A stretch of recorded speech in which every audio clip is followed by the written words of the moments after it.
Super Bowl week. Most of the company was in Houston. Guess the important ones. I'll come right out and say it. The rest of us stayed back. We had to hold down the fort, you know? Ready? Yeah. So, things are a little slow this week. Wanted to show you the second floor under construction. Give you guys a quick look here.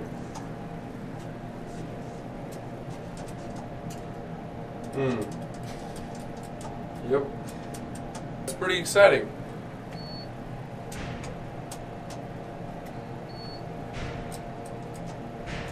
Okay. Yeah, should we find a spot closer? Hardo! Shut up. You fucking have a 3rd-degree separated shoulder in college. See how much it takes to get warmed up. I thought Dave was in Houston. I'm not making excuses, I'm just saying I have to warm up. It came time to watch the Comedy Central. Everybody was supporting. Some people in different ways, you know?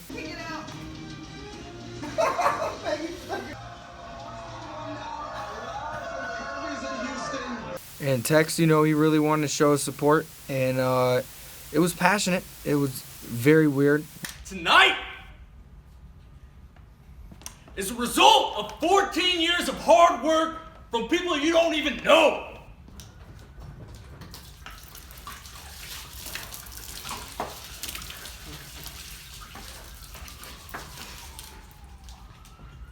Finish the bottle. And just when you think you've seen some weird ass shit. All right, made it night. I was there. Really fucking weird.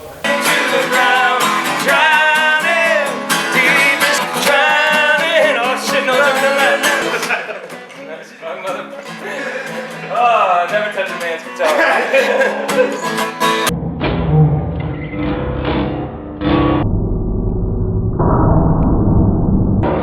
So it's one of the more iconic, bizarre moments that I've seen.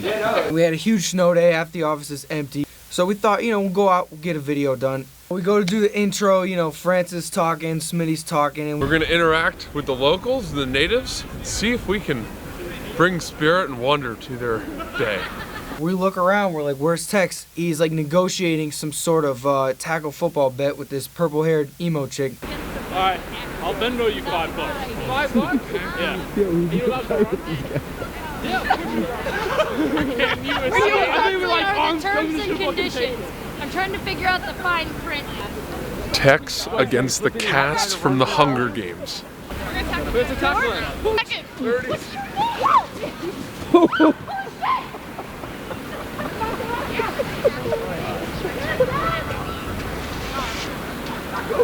Go Tex! Get him, Andy! Get him! Smitty made sure we knew he doesn't run around people, he runs through them. He's running past me.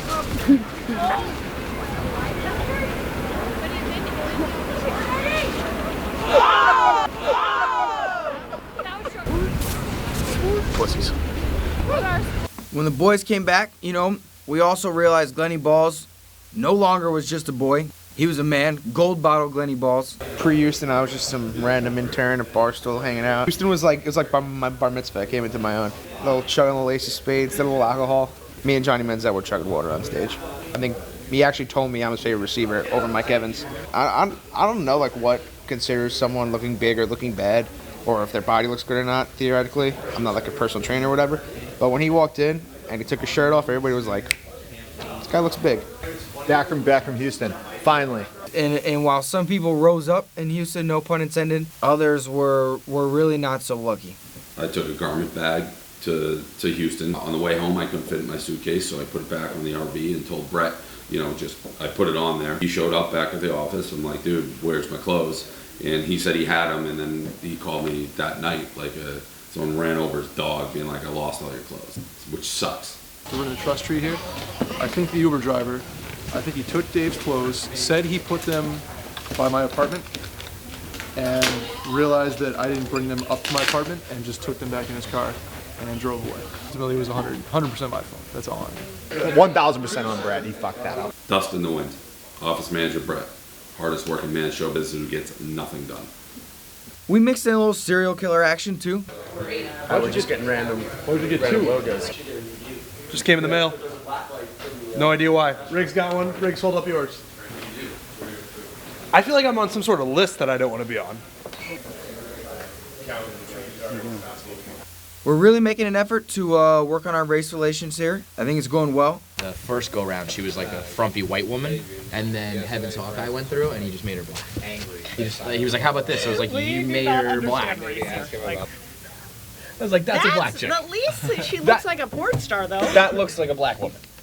I would lighten up the skin. I would lighten up the skin tone too, because she's Asian and not black. If I was a porn star, I would not have that Bitmoji. I mean, that looks like my Bitmoji, and that's just not a good thing. Is this supposed to be you? Yeah. First day at the office. First thought. It's a lot of white dudes. I like the space, man. It's like a good space. I've never been in a work environment like this. So Any like people stick out to you? Ebony, of course. Right. What's that supposed to mean? Ebony, of course. Sports Illustrated girls come in. Impressive.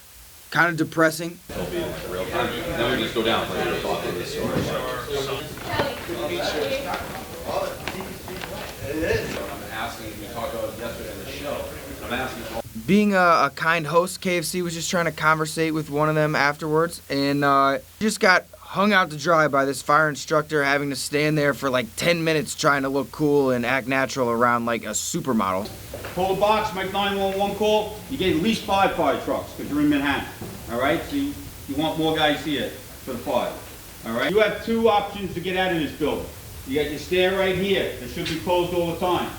All right. You can't go down this one. You have a fire escape in the back. This guy seemed really concerned with making sure we were ready for like an active shooter. I don't know who that was directed at. I think they want to go along with active shooter in the modern world.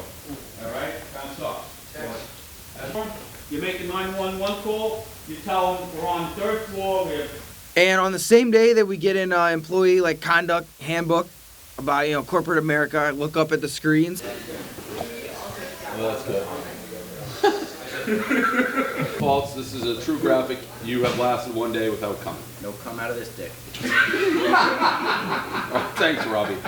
We'll keep and that's why we get community college, guys. We're sure closer to your mouth. Okay. I think I'm borderline management, so I should be like, sign this thing, sign it, sign it. I didn't come yesterday, I came the day before. Last night by myself? It was today, right before I went to bed, like probably 1:30 this morning, 2 o'clock this morning. When I wake up, I come. That's just what my body does. It's so happy that I survived another day. I open my eyes and just explosion. Sports today, you're pumping iron, just coming all the time. Okay. Look up that reference, youngin. Last time I came? This morning. Yeah. This morning. Hey, let's go! Last time I came would have been last night. All right. Like semen? Like Robbie Fox semen. Last night. Can confirm I'm not coming. Sam. Just blogging. Just cranking blogs, bro.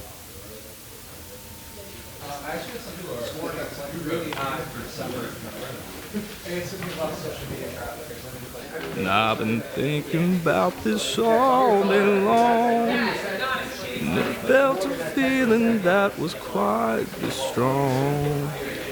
I can't believe how much it turns me on. Just Are you really fucking singing, Tex? You make my head hurt when you fucking sing. I mean, that's basic, though. Turn around all the way. It isn't. Whoa. These shoes, when I turn, they go to my side. I think sometimes you gotta be careful telling Glenn to do stuff because he has a little too much of you there and almost had an accident. It's no 180s. And you got a brutal coffee stain or something. Do I really? Oh yeah, you do. I didn't see that. I never had coffee. I don't know what that is. Bloody yesterday. 2 days in a row. Bloody yesterday. We get lunch catered, right? And Pittsburgh sent him a bunch of jumpsuits, like 3XL jumpsuits. So we get lunch catered, and Glennie gets a big fucking bowl of pasta. And then after lunch, he's like, I think Pittsburgh sent me a jumpsuit with a stain on it. And I was like, Glennie, you literally just ate lunch, bro. I don't recall getting strip shopping stuff. What'd you have? Wild week.